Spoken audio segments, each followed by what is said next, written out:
Hi, ಇವತ್ತು ಸಿಂಪಲ್ಲಾಗಿ ಹಾಗಲಕಾಯಿ ಪಲ್ಯ ಯಾವ ರೀತಿ ಮಾಡೋದು ಅಂತ ತಿಳಿಸ್ಕೊಡ್ತೀನಿ. ಅದಕ್ಕೆ ನಾನು ಹಾಗಲಕಾಯಿನ ಹಚ್ಚಿ ತೊಳೆದಿಟ್ಕೊಂಡಿದ್ದೀನಿ.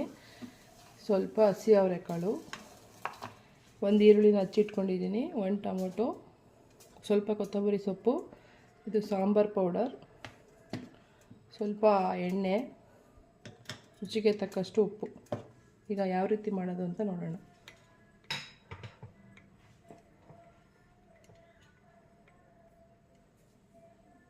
ಫಸ್ಟು ಒಲೆ ಮೇಲೆ ಪಾನಿಟ್ಟು ಕಾದ ನಂತರ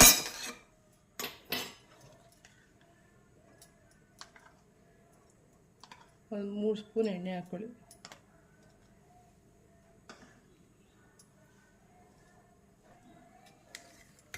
ಎಣ್ಣೆ ಕಾದ ನಂತರ ತೊಳೆದಿಟ್ಟಿರೋ ಹಾಗಲಕಾಯಿ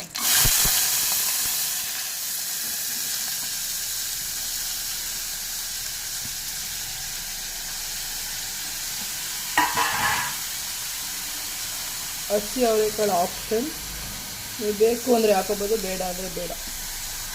ಈಗ ಹಾಕ್ತಾಯಿದ್ದೀನಿ ಅವರೆಕಾಳು.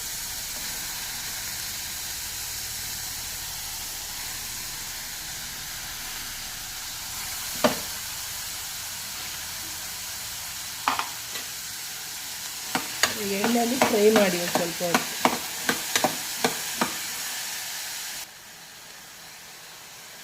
ಒಂದು 2 ಮಿನಿಟ್ಸ್ ಫ್ರೈ ಮಾಡಾದ್ಮೇಲೆ ಹಚ್ಚಿಟ್ಟಿರುವಂಥ ಈರುಳ್ಳಿ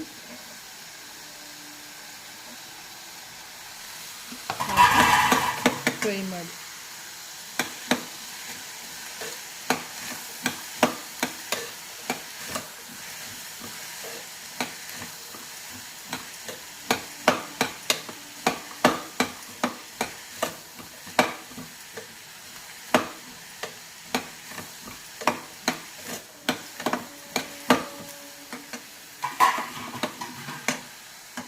ಈಗ ಟೊಮೊಟೊ,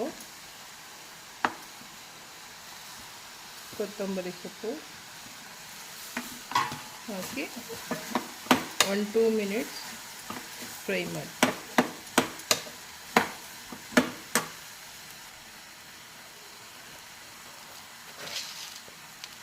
ಈಗ ರುಚಿಗೆ ತಕ್ಕಷ್ಟು ಉಪ್ಪು ಹಾಕಿ ಟೊಮೊಟೊ ಈರುಳ್ಳಿ ಬೇಗ ಸಾಫ್ಟ್ ಆಗುತ್ತೆ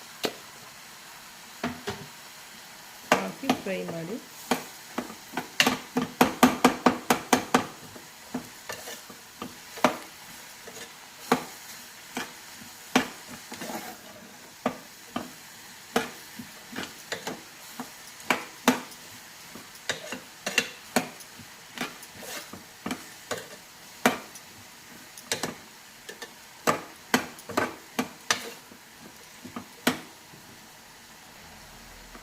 ಈ ಟೊಮೊಟೊ ಸಾಫ್ಟ್ ಆಗಿದೆ. ಈಗ ಇದಕ್ಕೆ ಸಾಂಬಾರು ಪೌಡರ್ ಹಾಕೊಳ್ಳಿ. ನಿಮಗೆ ಖಾರ ಎಷ್ಟು ಬೇಕೋ ಅಷ್ಟು.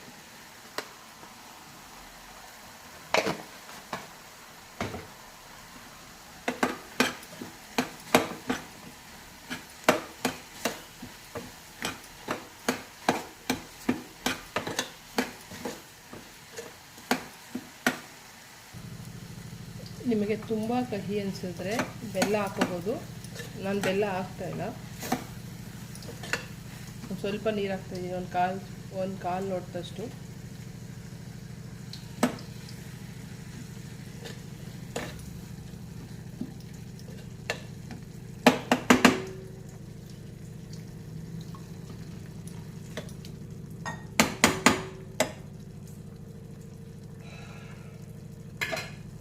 ಈಗ ಕುಕ್ಕರ್ ಕ್ಲೋಸ್ ಮಾಡಿ 3 ವಿಷಲ್ ಹೊಡೆಸ್ಕೊತಾಯಿದ್ದೀನಿ.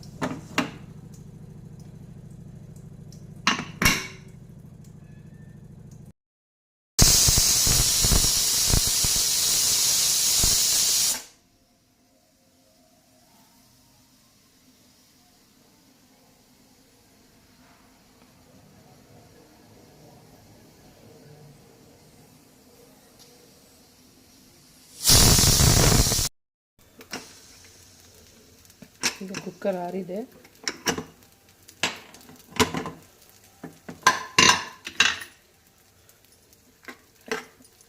ಇನ್ನೂ ಸ್ವಲ್ಪ ನೀರಿದ್ದರೆ ಒಂದು ಸ್ವಲ್ಪ ನೀರು ಸುಂಡೋವರೆಗೂ ಫ್ರೈ ಮಾಡ್ಕೊಳ್ಳಿ.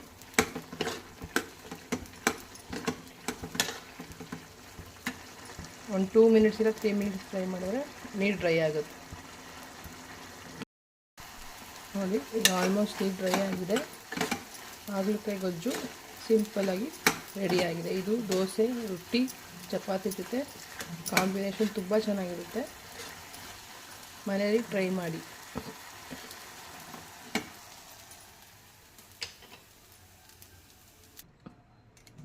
ನೋಡಿ ದೋಸೆ ಜೊತೆ ಹಾಗಲಕಾಯಿ ಪಲ್ಯ ಮನೆಯಲ್ಲಿ ಮಾಡಿ ನೋಡಿ, ಟೇಸ್ಟ್ ಹೇಗಿದೆ ಅಂತ ಕಮೆಂಟ್ ಮೂಲಕ ತಿಳಿಸಿ.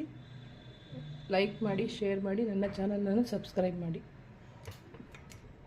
Thank you.